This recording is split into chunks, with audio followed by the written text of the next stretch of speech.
Hello, and welcome to Take Flight Live with Phoenix Stage Company, an award-winning 100% volunteer community theater organization located in Oakville, Connecticut. I'm Ed Bassett, your host and executive director of Phoenix Stage Company, here with Tim Phillips. Say hello, Tim. Hello. Tim, come on, it's Halloween! You said it was going to be a Power Ranger. Well, you're a power clown. You look like you've been power washed. Okay, you win. So, we have some exciting stuff. Really good stuff. We have some great stuff. This is new for us.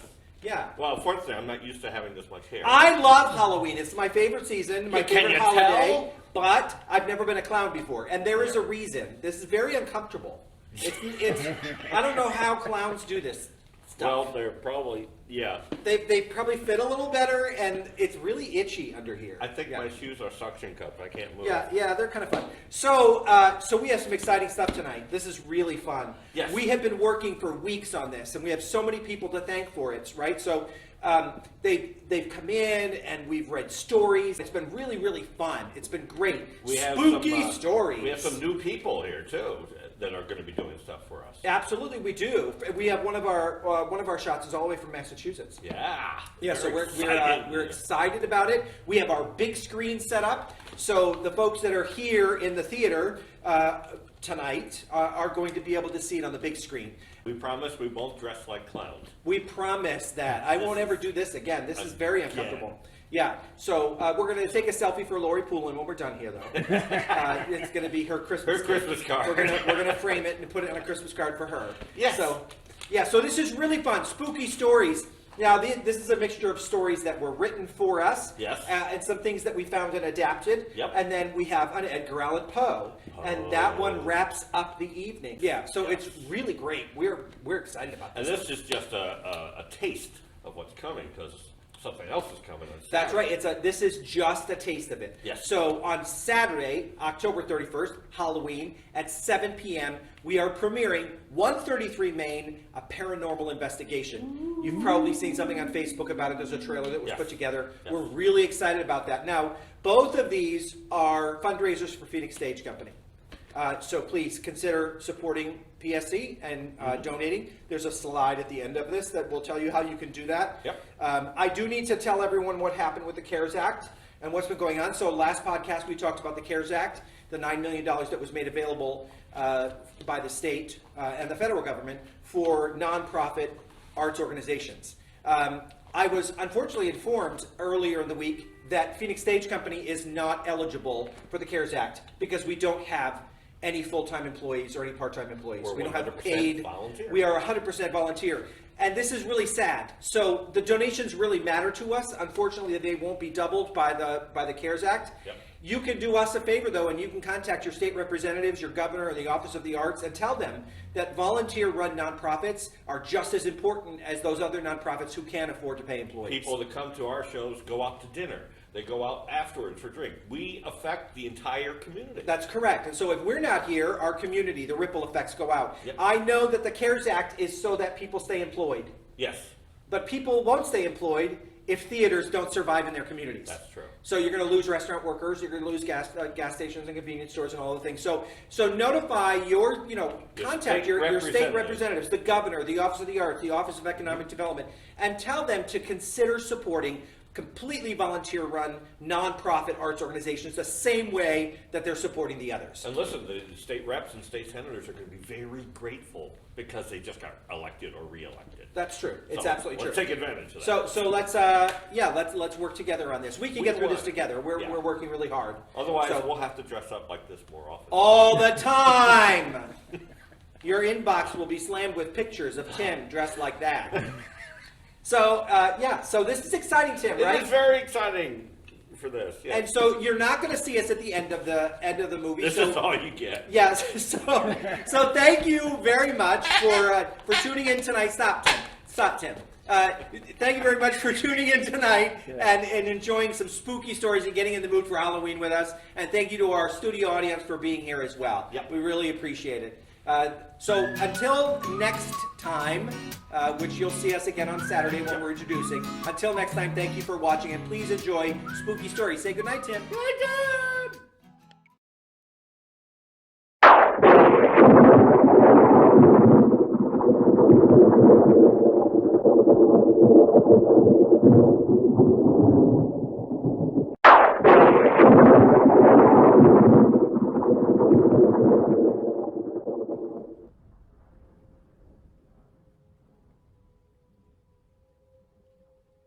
was a dark and stormy night.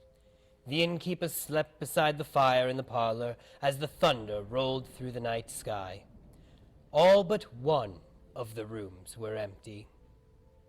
In that room was Sarah Delia, the new schoolteacher, just arrived this day. She was forced to stop at the inn because her coach driver refused to go further in the storm. "Beware the calling," he said just before speeding out of sight. Beware the calling, she thought to herself. Whatever does he mean by that? Sarah was never one to give in to intuition. She was, after all, an intellectual. But even she could not dismiss the tugging feeling she was experiencing in her room. The room was nice enough, simply appointed, a bit dark. The air was heavy, not damp, not humid, but heavy with anticipation. As Sarah readied herself for bed, the thunder continued to roll, and just as she was tucking in, there was a great clap that shook the very walls of the inn. She doused the lamp near the bed and lay her head on the soft pillow. And just as her eyelids became heavy, there was a sound. Her eyes opened and she strained to listen. "Is that the wind?" she asked herself. "Is that breath?" Sarah lay there, unmoving and barely breathing. The sound became louder, and the more she listened, the more she knew. It was breath, but not her own. She lit the lamp by her bed and held it out. "Is someone there?" she asked. No reply, only breath. "Who's there?" she asked, more insistently this time. Silence was the answer. No breath, no wind, no thunder. Convinced that her imagination was playing with her mind, she doused the lamp again and laid back down. And after a short moment, a new sound. Footsteps? Knocking? She strained again to hear the sound clearly. Footsteps, definitely footsteps, passing her door now and moving away. Oh, perhaps another guest checked in, she thought to herself, and rolled in her bed away from the door. She relaxed, and soon she began to drift off to sleep. A sharp sound pulled her from her slumber, and she sat upright in her bed, fear filling her gut. What was that sound? She thought. What did I hear? Still, in the early sleep, it was unclear what had wakened her. Was it a scream? A cry? A loud crack of thunder split the silence, and out of that thunder came a cry, a child's cry. Sarah listened to be sure, and there it was again, a cry. Yes, she thought, it's a child. She arose from the bed and walked to her door, where she pressed her ear against the cold, worn wood. More thunder and another cry. That poor child is afraid. She reached for the doorknob and slowly opened the door. The hall outside was dark, and the cry now echoed as if it was far away. Bravely, she took the first step out of her room. A faint light at the end of the hall caused her to turn. In that faint light, she saw something. A figure? A child? Yes, it's a child. Come here, little one, she beckoned, but the figure did not move. It stood still and wailed into the darkness. Oh, don't be afraid. I can help you. She took a step towards the small shadow, and then another, and another. She seemed to be drawn to it, moving with no meaning to. And, just as she neared the vision, the shadow turned and entered the room in front of where it stood, and the wailing continued, a deep, sorrowful cry. Sarah continued following the child. She turned to face the room where the child went. The room was dark, and, in that darkness, she could hear the cry and the breath.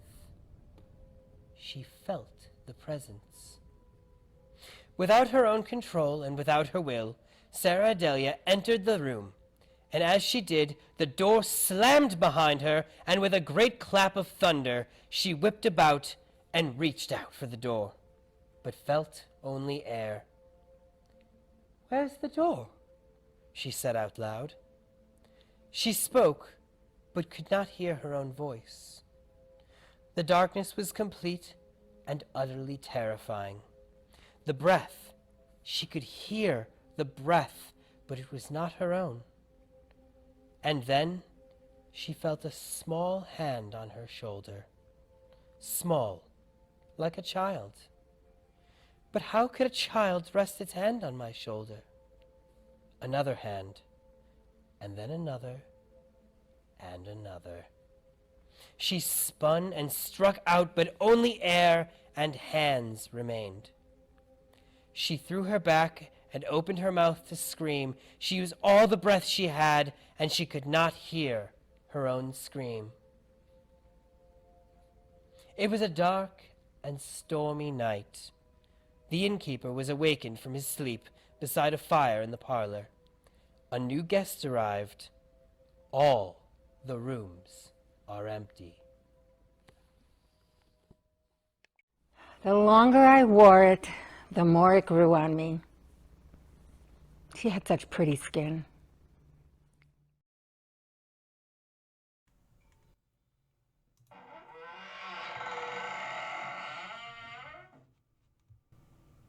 What was that sound? Faint, distant, but I definitely heard it.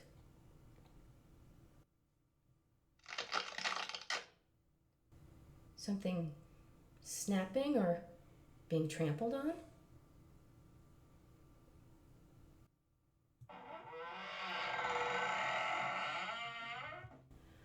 Just the house settling, nothing more.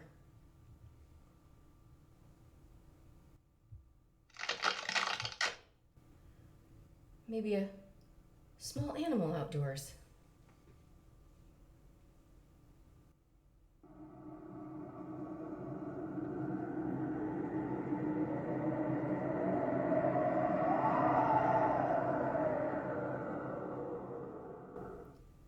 Was that the wind? Oh.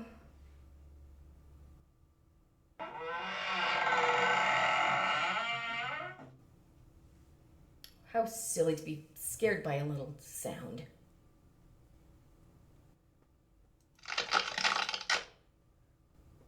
I don't know what's gotten into me.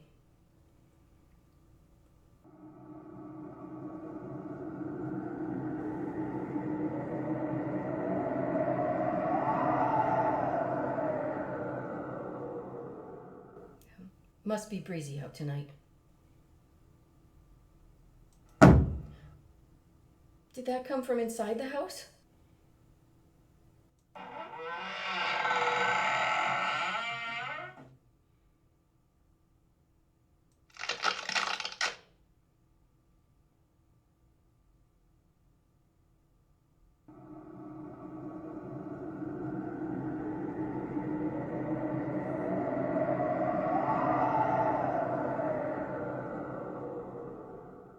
Will these noises ever stop?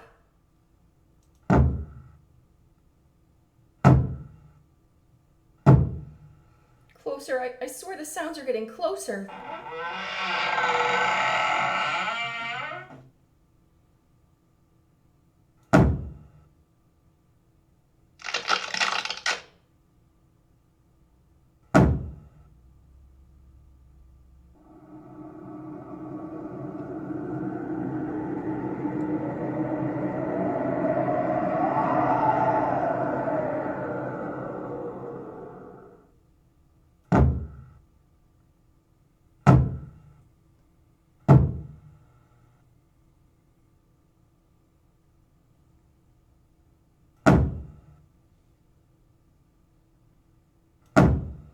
Yes, it's getting closer.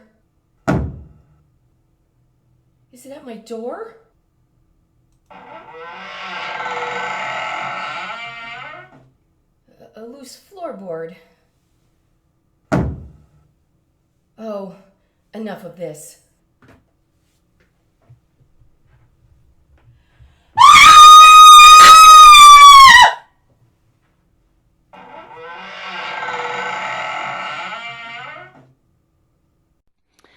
I'm working the night shift tonight.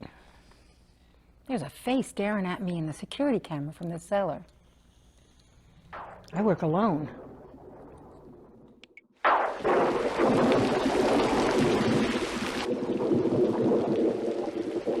Susan and Ned were driving down a wooded, empty section of highway. Lightning flashed, thunder roared, and the sky went dark in the torrential downpour. "We'd better stop," said Susan. Ned nodded his head in agreement. He stepped on the brake, and suddenly the car started to slide on the slick pavement. They plunged off the road and slid to a halt at the bottom of an incline. Pale and shaking, Ned quickly turned to check if Susan was all right. When she nodded, Ned relaxed and looked through the rain-soaked windows. "I'm going to go see how bad it is," he told Susan, and went out into the storm. She saw his blurry figure in the headlight, walking around through the front of the car. A moment later, he jumped in beside her, soaking wet.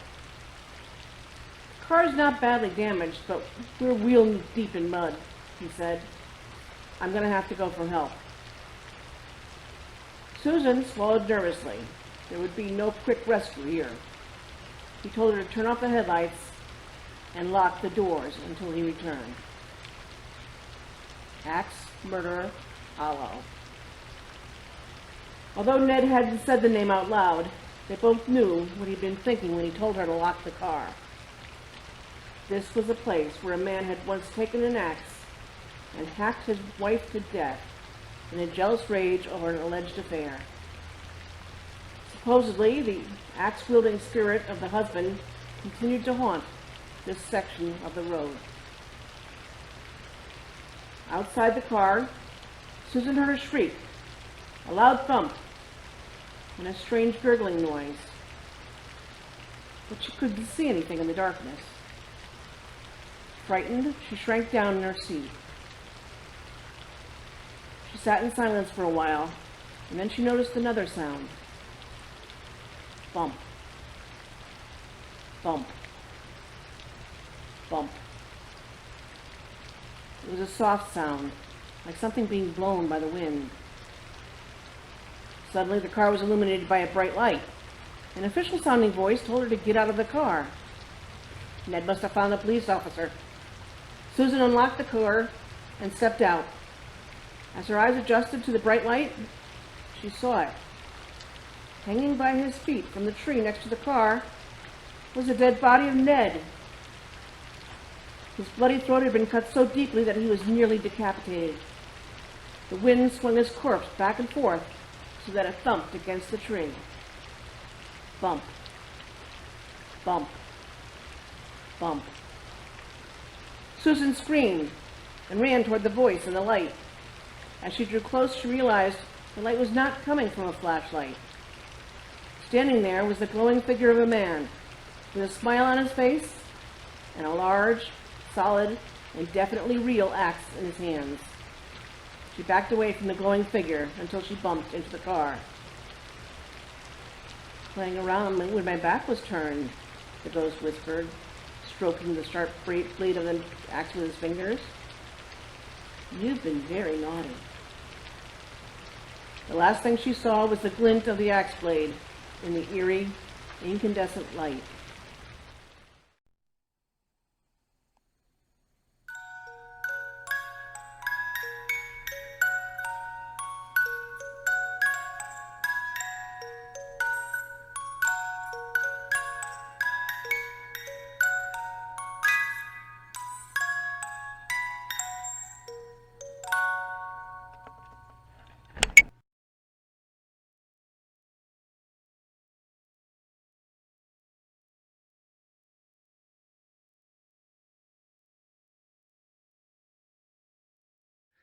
The trip started like any other.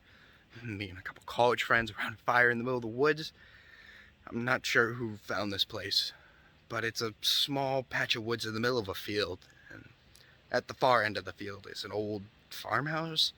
It looks abandoned and practically gone in the moonlight because, trees and weeds have taken over the foundation. It was probably a good family home at some point in its history. And now it's just a weird skeleton in the moonlight.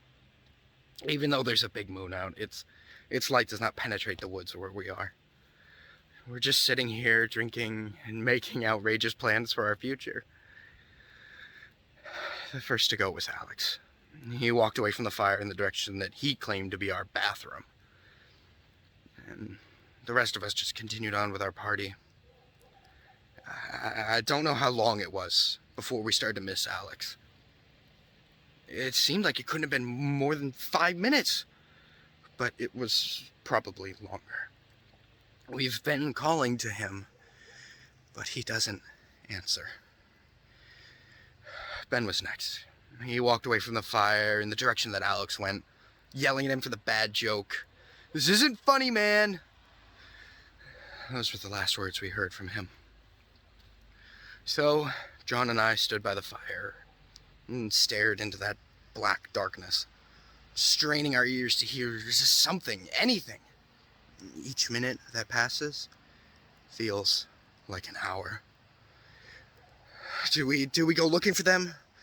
Do we wait until morning when it's light out? Or does one of us stay and the other one go for help? We decided that I should stay and John, he would go for help. So he ran away from the fire in the opposite direction of the others. And I stayed, and I'm listening. I stayed, and I'm listening. I heard something. Something in the trees, in front of me, behind me. Where's it coming from? There it is again. But it's more than a sound. It's a feeling. It's a vibration. The sound is coming from under me. A deep, deep stirring. Alex, Ben.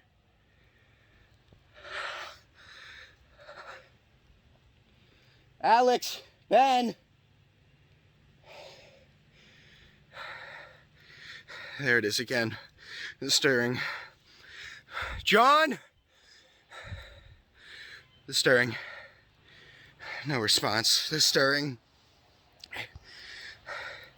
It's coming. My heart is racing, and the sound of it in my ears blocks out the sound of it coming towards me. The stirring. It's coming.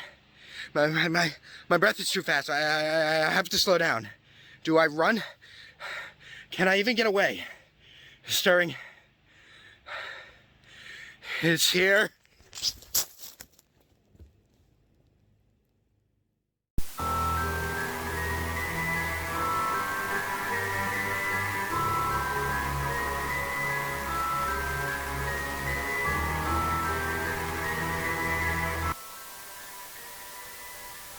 Once upon a time. Time. Time to be born. Time to play. Time for school. Time for work. Time to get old. Time to die. Once upon a time, there was a boy named Jessup. Jessup was born upon a time without time to play. Time to work in the fields. No time for school. Time to work in the fields. No time for Jessup. Work the soil. Work the seed. Work the growing. Time for harvest. Time for winter. Winter.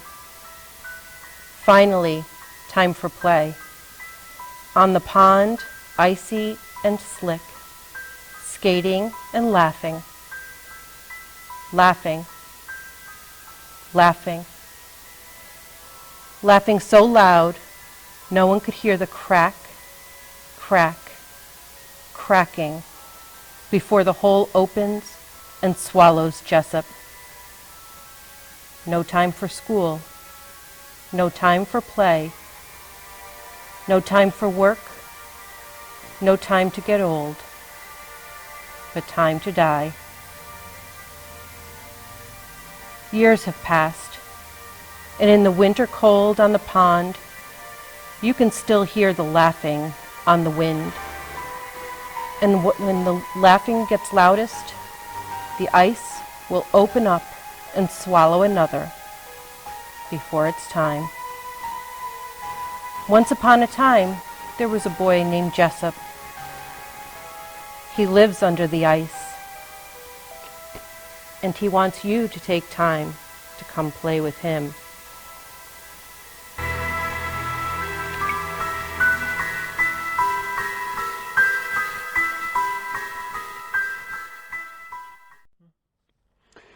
So I was having a pleasant dream when what sounded like hammering woke me.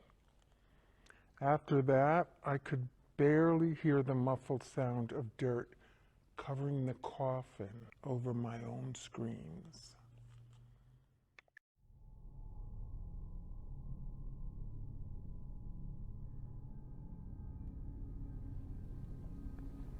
Not far from here, in the valley, you'll find River Valley Road, a rough, winding dirt road that curves down and through the valley.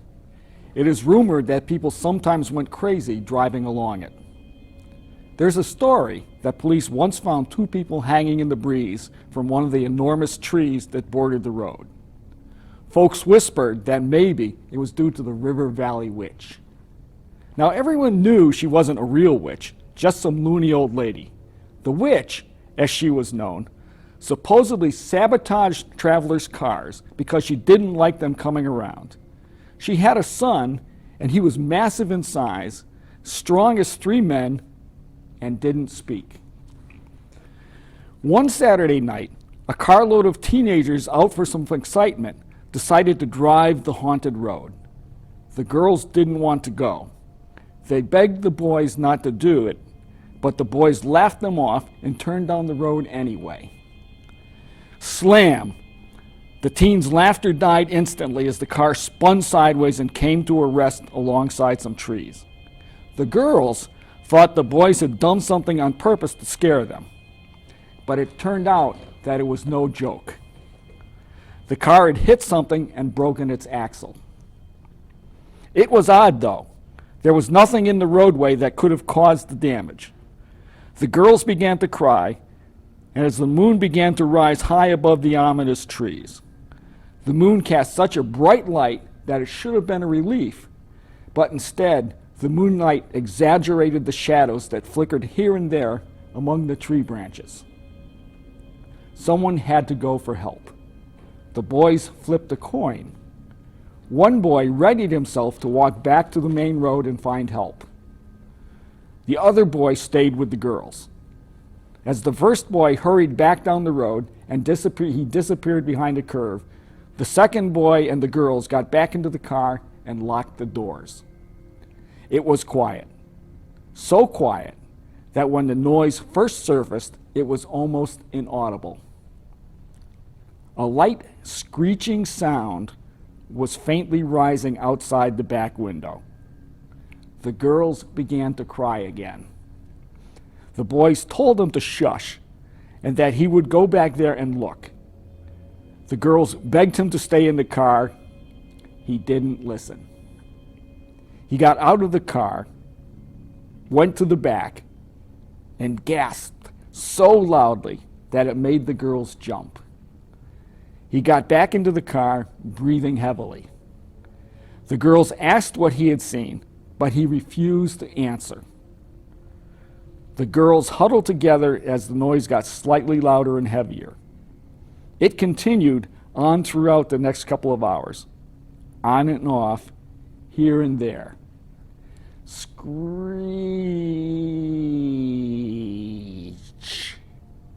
as the moonlight darted back and forth over the windshield. The teens covered their ears and huddled together. A couple of hours later, they heard a different noise. A car. Yes, a car. Their friend was back with help. They rushed to the rescuer's car, and as they got in, turned and saw what had made the noise. Tree branches. Then they saw what had made the loud rustling in the brush next to the car. cows in a field. Then they looked above the car, and there, hanging above the car and swaying in the wind, was a body. The boy's hand scraping across the roof of the car as it swayed in the wind. Piling into the backseat of the car, they noticed the driver, a massively large man with a strange grin on his face. I peeked outside. The pizza delivery guy was at the door. I didn't order a pizza, and definitely not from a guy wearing a pig mask.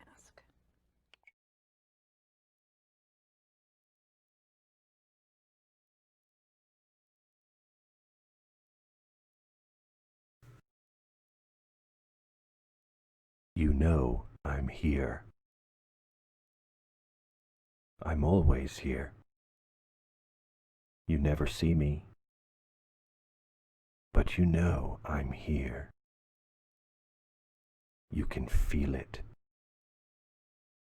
You know I'm here. I can feel your fear. I can smell your fear. You can't see me, but I am here. A shadow, a figure, a blur. I am here. Was that the wind? Or is it breath? A breeze? Or my whisper? You know I'm here. I'm behind you, just over your shoulder. Don't look. You don't have to. You know I'm here.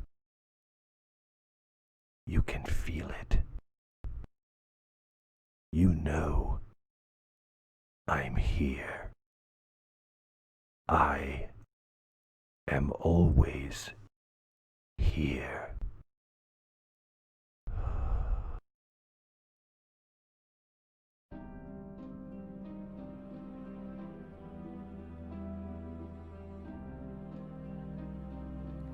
The Red Death had long devastated the country. No pestilence had ever been so fatal or so hideous. Blood was its avatar and its seal, the redness and the horror of blood. There were sharp pains and sudden dizziness, and then profuse bleeding at the pores with dissolution. The scarlet stains upon the body, and especially upon the face of the victim, were the pest ban which shut him out from the aid and from the sympathy of his fellow men. And the whole seizure, progressive termination of the disease, were incidents of half an hour. But the Prince Prospero was happy and dauntless and sagacious. When his dominions were half depopulated, he summoned to his presence 1,000 hale and light-hearted friends from among the knights and dames of his court, and with these retired to the deep seclusion of one of his castellated abbeys. This was an extensive and magnificent structure, the creation of the prince's own eccentric yet august taste. A strong and lofty wall girdled it in. This wall had gates of iron. The courtiers, having entered, brought furnaces and massy hammers and welded the bolts. They resolved to leave means neither of ingress nor egress to the sudden impulses of despair or of frenzy from within. The abbey was amply provisioned. With such precautions, the courtiers might bid defiance to the contagion. The external world could take care of itself. In the meantime, it was folly to grieve or to think. The prince had provided all the appliances of pleasure. There were buffoons, there were improvisatori, there were ballet dancers, there were musicians, there was beauty, there was wine. All these and security were within. Without was the Red Death. It was towards the close of the 5th or 6th month of his seclusion and while the pestilence raged most furiously abroad, that the Prince Prospero entertained his 1,000 friends at a masked ball of the most unusual magnificence. It was a voluptuous scene, that masquerade. But first let me tell you of the rooms in which it was held. There were 7, an imperial suite. In many palaces, however, such suites form a long and straight vista, while the folding doors slide back nearly to the walls on either hand, so that the view of the whole extent is scarcely impeded. Here the case was different, as might have been expected from the Duke's love of the bizarre. The apartments were so irregularly disposed that the vision embraced but little more than one at a time. There was a sharp turn at every 20 or 30 yards, and each turn had a novel effect. To the right and left in the middle of each wall, a tall and narrow Gothic window looked out upon a closed corridor, which perused the windings of the suite. These windows were of stained glass, whose color varied in accordance with the prevailing hue of the decorations of the chamber into which it opened. That at the eastern extremity was hung, for example, in blue, and vividly blue were its windows. The second chamber was purple in its ornaments and tapestries, and here the panes were purple. The third was green throughout, and so were the casements. The fourth was furnished and lighted with orange, the fifth with white, the sixth with violet. The 7th apartment was closely shrouded in black velvet tapestries that hung all over the ceiling and down the walls, falling in heavy folds upon a carpet of the same material and hue. But in this chamber only, the color of the windows failed to correspond with the decorations. Here, the panes were scarlet, a deep blood color. Now, in no one of the 7 apartments were there any lamp or candelabrum.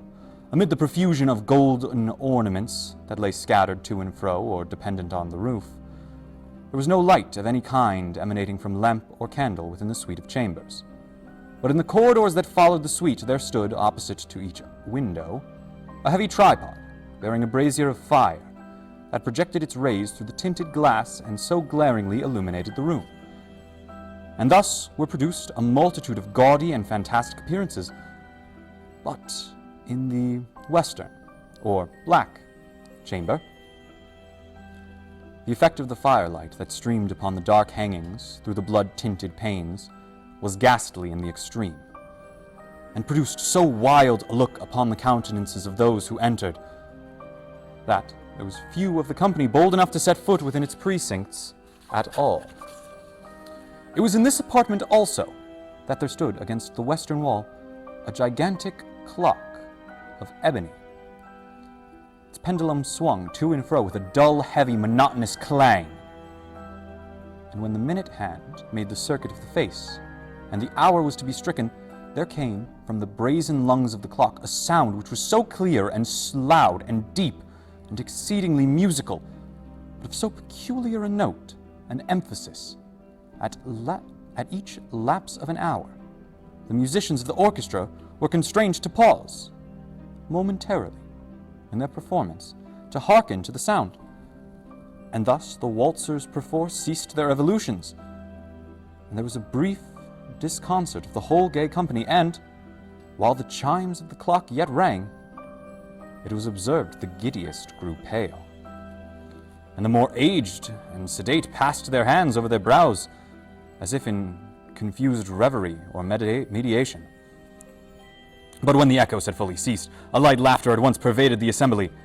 The musicians looked at each other and smiled, as if their own nervousness and folly, and made whispering vows to each other that the next chiming of the clock should produce in them no similar emotion. And then, after the lapse of 60 minutes, which embraced 3,600 seconds of the time that flies, there came yet another chiming of the clock, and then with the same disconcert and tumultuousness and mediation as before. But, in spite of these things, it was a gay and magnificent revel. The tastes of the Duke were peculiar. He had a fine eye for colors and effects. He disregarded the decora of mere fashion. His plans were bold and fiery, and his conceptions glowed with barbaric luster. There are some who would have thought him mad, His followers felt that he was not. It was necessary to hear and see and touch him to be sure that he was not. He had directed in great part the movable embellishments of the 7 chambers upon occasion of this great feat, and it was his own guiding taste which had given character to the masqueraders. Be sure they were grotesque. There was much glare and glitter and piquancy and phantasm, much of what had been since seen in Hernani. There were arabesque figures with unsuited limbs and appointments. There were delirious fancies, such as the madman fashions. There were much of the beautiful, much of the wanton, much of the bizarre, something of the terrible, and not a little of that which might have excited disgust. To and fro in the 7 chambers there stalked, in fact, a multitude of dreams. And these, the dreams, writhed in and about, taking hue of the room, and causing the wild music of the orchestra to seem as the echo of their steps, and, anon, there strikes the ebony clock, which stands in the hall of velvet, and then for a moment, all is still, and all is silent, save the voice of the clock. The dreams are stiff frozen as they stand, but the echoes of the chime die away. They have endured but an instant, and a light, half-subdued laughter floats after them as they depart. And now again the music swells and the dreams live, and they writhe to and fro more merrily than ever, taking hue from the many tinted windows, through which stream the rays from the tripods. But to the chamber which lies most westwardly of the 7, there are now none of the maskers who venture, for the night is waning away, and there flows a ruddier light through the blood-colored panes, and the blackness of the sable drapery appalls, and to him whose foot falls upon the sable carpet, there comes from the near clock of ebony a muffled peal more solemnly emphatic than any which reaches their ears, who indulged the more remote gaieties of other apartments. But these other apartments were densely crowded, and in them beat feverishly the heart of life. And the revel went whirlingly on, until at length there commenced the sound of midnight upon the clock. And then the music ceased, as I have told, and the evolutions of the waltzers were quieted, and there was an uneasy cessation of all things as before. But now there were 12 strokes to be sounded by the bell of the clock. And thus it happened, perhaps, that more of thought crept with more of time into the mediations of the thoughtful among those who revelled.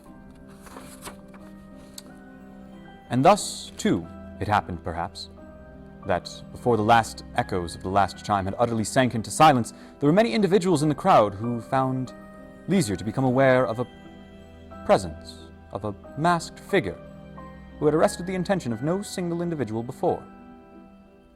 And the rumor of this new presence having spread itself whisperingly around, there arose at length from the whole company a buzz or murmur, expressive of disapprobation and surprise, then finally of terror, of horror, and of disgust. In an assembly of phantasms such as I have painted, it may well be supposed that no ordinary appearance could have excited such sensation.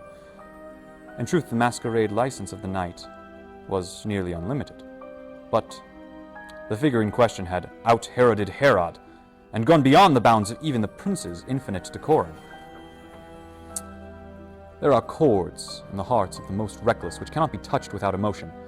Even with the utterly lost, to whom life and death are equally jests, there are matters of which no jest can be made. The whole company, indeed, seemed now to feel that in the costume and bearing of the stranger, neither wit nor propriety existed. The figure was tall and gaunt, and shrouded from head to foot in the habiliments of the grave. The mask which concealed the visage was made so nearly to resemble the countenance of a stiffened corpse that the closest scrutiny must have had difficulty detecting the cheat. And yet, all this might have been endured, if not approved by the mad revelers around, but the murmur had gone so far as to assume the type of the Red Death. His vesture was dabbled in blood, and his broad brow, with all the features of the face, was besprinkled with the scarlet horror.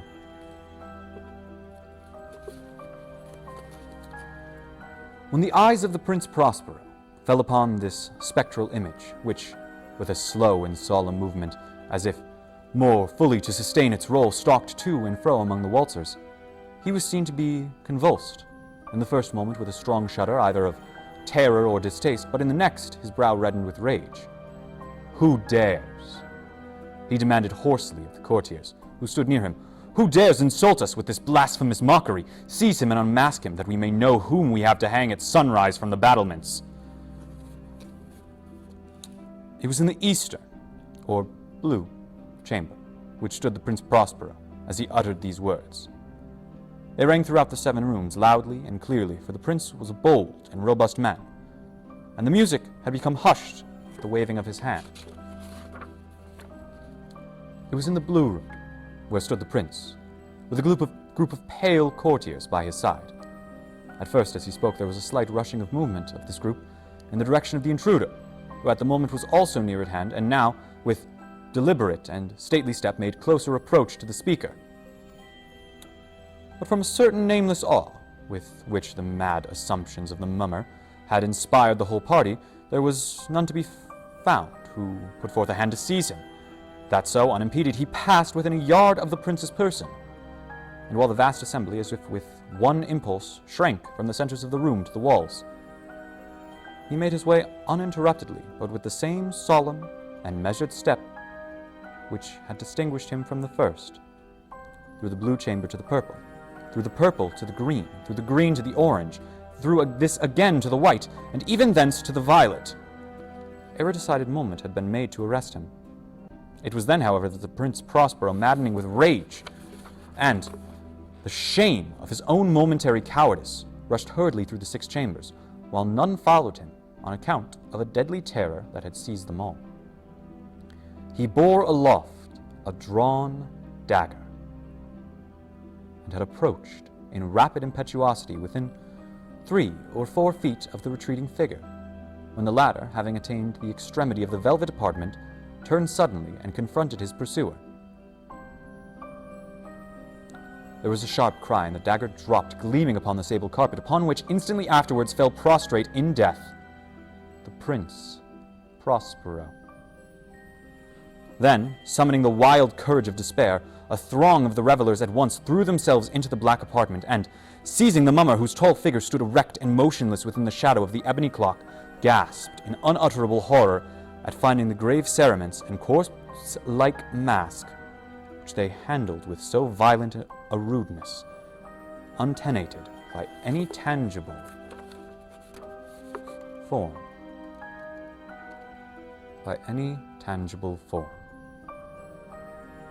And now was acknowledged the presence of the Red Death. He had come like a thief in the night, and one by one dropped the revelers in the blood-bedewed halls of their revel, and died each in the despairing posture of his fall.